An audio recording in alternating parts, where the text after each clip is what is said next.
Good morning. It's Thursday, March 19th. I hope this video finds you healthy and well. It's hard to believe I haven't seen a lot of you in about a week. You had the 3-day weekend last weekend, and then all of this happened. So, like I said, the priority is hoping this finds you healthy and well. As far as news on the shutdown of the school, I don't have anything new for you. What I do hear is that prepare for longer, but we're scheduled through the 29th. So if I did know something, I would certainly let you know, but right now I don't know anything new.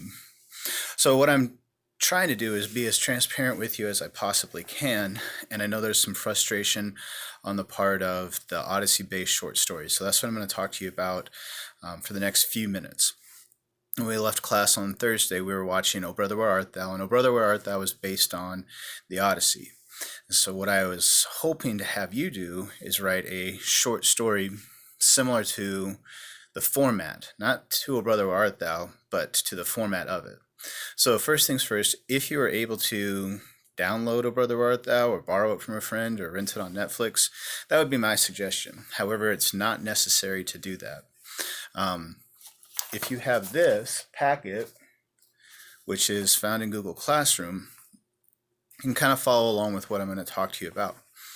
O Brother, Where Art Thou is set in the Great Depression. So it says that we got this depression going on, but you also see several different real historical figures in there. If you saw the movie, George Babyface Nelson is a real gangster.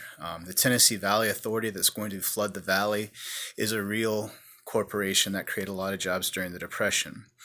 So between that, I'm asking that you set your story in a real historical era, an American era.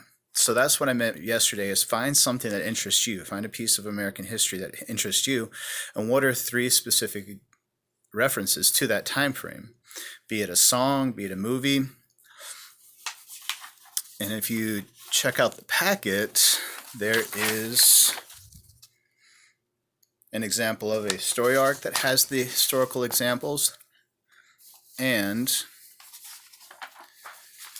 an actual short story that has historical examples. So the story in there takes place in the 90s because it references Dave Matthews Band, Princess Diana's death, and Men in Black. What I'm asking you to do today is to brainstorm events in the Odyssey that you like that you're going to incorporate into your story. So again, going back to O Brother, Where Art Thou, you have lots of examples. The obvious ones, if you watch the whole thing, you have a Cyclops, you have the Sirens, you have Everett getting his wife Penelope back. Those are just to name a few. And then you can go deeper and find kind of more subtle examples of the Odyssey within there. And again, going back to the packet, especially this story arc, if you take a look at that, you'll see examples of the Odyssey in that short story. And again, to put it into context, you have the story with examples from the Odyssey. So before I ask you just to sit down and write a story, that's what I'm asking you to brainstorm first. Think about those elements you want to incorporate into your short story. Number 1 being historical elements. Number 2 being Odyssey elements. Working on that today. Then tomorrow I'm going to ask you to start drafting your short story.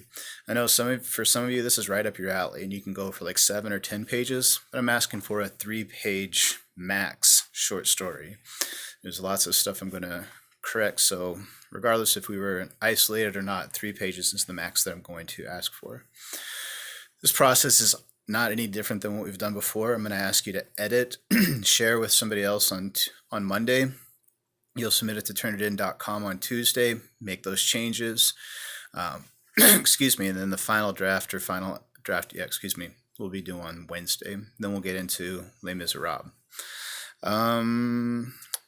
So you actually are my priority for correcting today. I'm going to correct your Formidable Females timed right today, and then I'll correct your creative or your reflective right. That's for every class, so I need to do that. And that's the plan for me today. So if you have any questions, Remind is the best way to contact me, or you can email me at jerry_hopkins@gfps.k12.mt.us. So again, hope this finds you well. I'll talk to you soon. Bye.